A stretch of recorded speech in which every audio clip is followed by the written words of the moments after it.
Good afternoon, everyone. It's Kirsten here from Kirsten Foss Coaching and another episode of Spa Business Break. So today I am here to ring the bell because it is time for you to get started on your fall marketing plans. I know it feels like summer just started, but the reality is you guys are typically doing your marketing plans on the fly, and that is why they don't net you as much results as sales, bookings as you want. So I am here to give you the heads up. You need to start working on your fall marketing right about now. All right, so for today, what I wanted to do is give you some structure to help you create a marketing system, because what I find is, most owners don't feel really that strong at marketing, and so they typically do it on the fly because they've been putting it off. They may have even really kind of tried to put together a marketing plan, but just got overwhelmed and ditched it. I get it. I totally get how that happens. But today I am giving you some structure for how to create a marketing system for yourself. So a system is just a series of steps that you put together that create a repeatable result. So we use systems all the time in our business. We need systems in our business. If you are not systematized, whether it's for marketing, your staffing, with your clients, you are literally going to be feeling like you're running around like a chicken with your head cut off, and like everything just isn't flowing.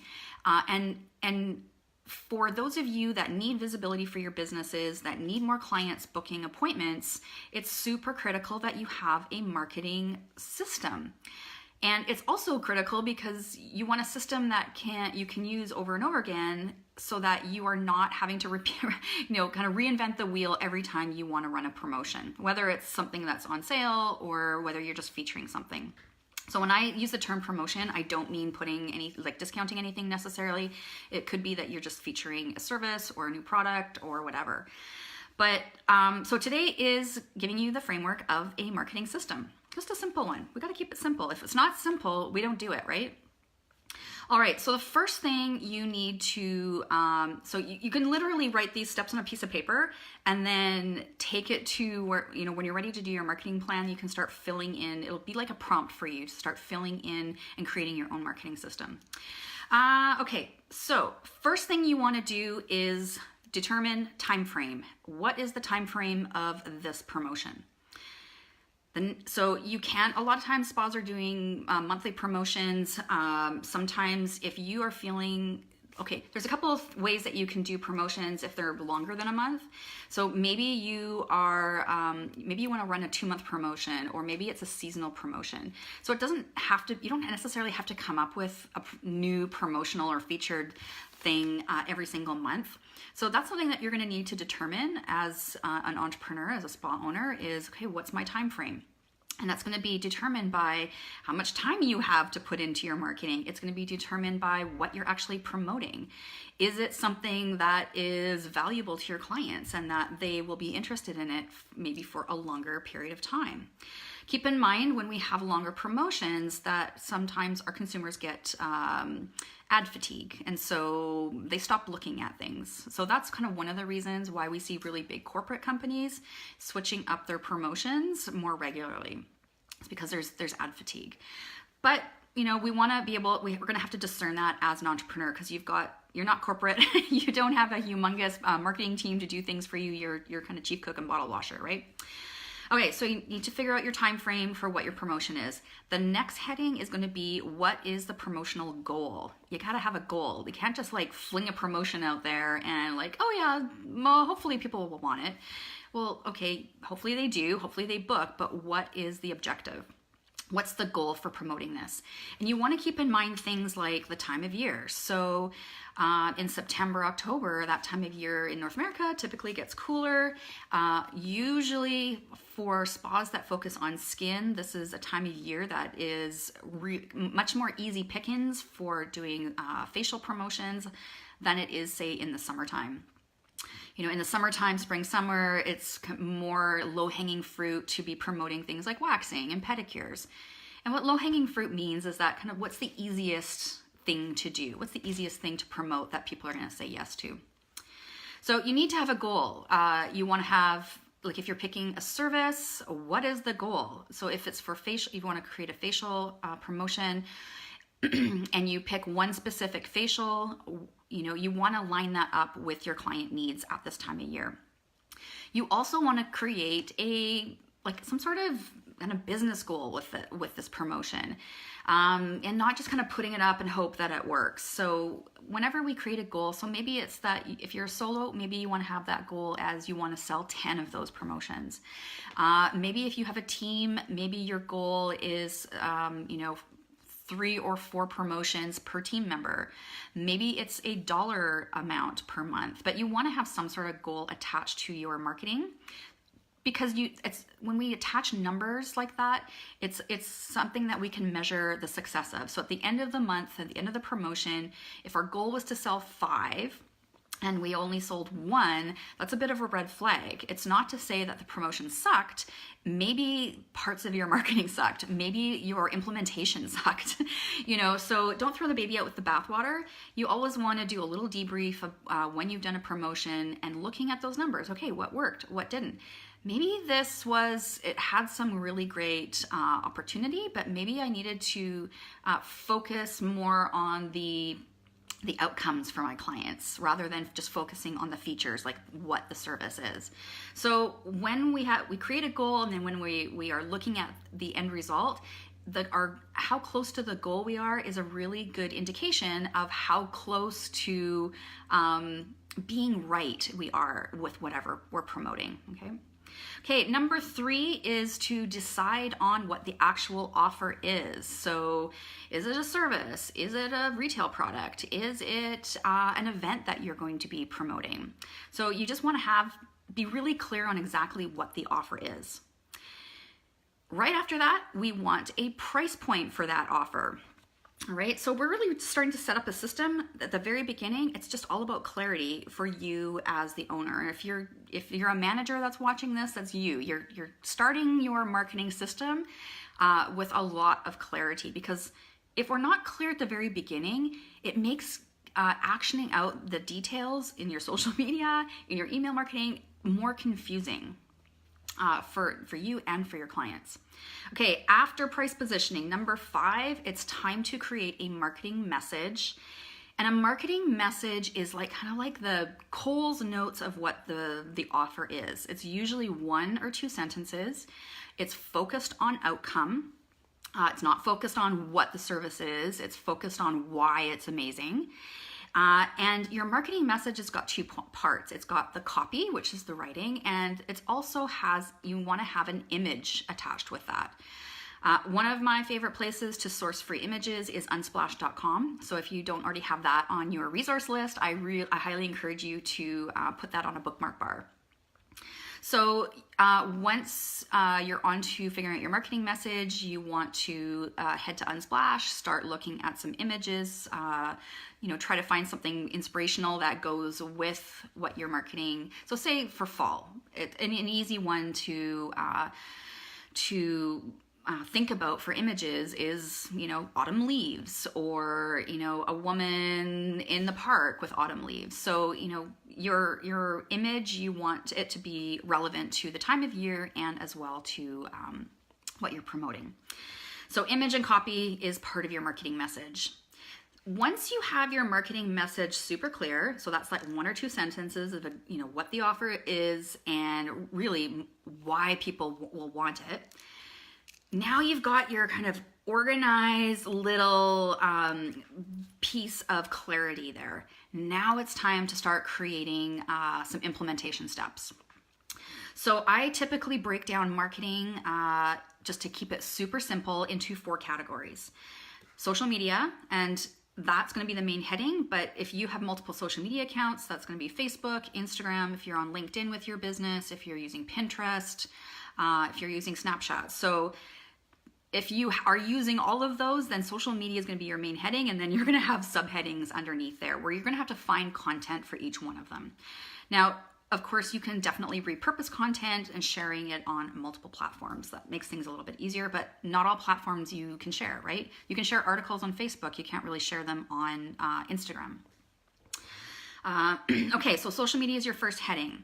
Your next heading is email marketing. So under email marketing, you're going to decide how many emails you're going to send out that month or in that promotional time frame. And you are going to decide on the dates that those email sequences are going to go out. You're going to start writing just bullet points about what your talking points are for each email. And you can then start getting going on writing copy and scheduling your email marketing sequences so that they're all ready to go. Okay, next heading is your website. So if you are promoting something, we need to have your marketing message consistent across all platforms. So that's why we start with our system by being very clear about what our marketing message is. And so you'll want to have something on your website about what you're promoting. How many of you update your website when you have a promotional offer on? So typically you want to have something on your homepage, whether it's on the sidebar or maybe an image right underneath the main header, the main image on your homepage. Or maybe you have a specials or promotions or, that kind of a dedicated page. You can have that marketing message on multiple pages. There's no reason why you can't do that. But what I'm bringing up is that you want website to be one of those places that you're bringing your marketing message and the image to. And finally, the other last heading that I have spas focus on with their marketing is in-spa conversations. And I think this is probably one of the weaker points or forgotten about points in marketing. The owner does all this time and effort trying to gain visibility for cold traffic, which is like social media, which is your website. They sometimes forget about bringing these conversations up with warm traffic or hot traffic, right? So hot traffic are people who totally love you and trust you already. And so those are the people that are already in your treatment rooms. And you and your team, if you have a team, need to be prepared with conversation starters to discuss what you want to be promoting. So it doesn't come across as, this month we're promoting. Because I think sometimes that feels awkward with service providers. They start feeling like they're pushy. They're not. You're just letting your clients know what you're offering in your facility. So that heading in spa conversations is critical because it means that you can leverage the people that are already in your spa, already know, love, and trust you. You're sharing that information with them. Those people are low-hanging fruit for you. So I don't want you to forget about your in-spa conversations and having just, maybe like 4 or 5 bullet points of conversation starters is super helpful to just keep your eye on the prize for your promotion. So that at the end of the month, you're like, yeah, we made goal. So there are a few additional headings in a marketing system that you can add, but for right now I wanted to keep it super simple for you. So that would be social media, email marketing, website, and in-spa conversations. Now, if you are, if you've got those 4 headings down really well, and you want to move on to some more ways that you can increase your visibility, you can start working with joint venture partnerships. So that would be other businesses in your community that you share the same ideal client. So for a spa, you share the same ideal client as an accountant. You share the same ideal client as a Mercedes dealership. You share the same ideal client as a high-end women's clothing store. So this is more long-term marketing because it's about relationship building. And so it's not like you're going to just show up at the Mercedes dealership and walk to the front desk and say, hey, can we have a joint venture partnership? It doesn't work that way. Often you have to be like, it's nice to have a personal connection with one of these businesses to get an introduction. And then you're going to just have to spend some time nurturing that relationship before you do an ask. All right. It's not cool to just go in hot asking. They're likely to turn you down. I'm always of the mind that I want to give first. So when I'm looking at connecting with possible joint venture partners, I'm trying to think about what I can offer them and their business to add value to their clients before I'm doing an ask. All right, that's just good ethics. Another heading that many of you will want to add to your marketing, and I know for the fall this is quite a big possibility, is events. So that's an entirely different heading for your marketing, because you're going to have tasks under the event that's going to be over and above your original marketing plan. So skincare events, open houses, valued client events, launches. There's all sorts of different focuses you can do for events, but they're a lot of work, and you need to tie in your marketing message of your event into your whole marketing system. And finally, another heading to add to your marketing system is networking. Yeah, I know you guys aren't so fond of networking because, hey, we're networking every day in the spa, and I know the last thing we feel like doing is schlepping ourselves out to a networking event when we're tired and we've been talking all day to people and being on. I get how that is not usually your the first thing you want to do, but networking is so incredibly powerful. It's kind of like joint venture partnerships. It's a long-term marketing strategy, and it's about relationship building. It's not about like, here's my card, come see me. It's getting to know people, getting to know their needs, getting to know their values, and seeing if you're a right fit for them as well as they're a right fit for you.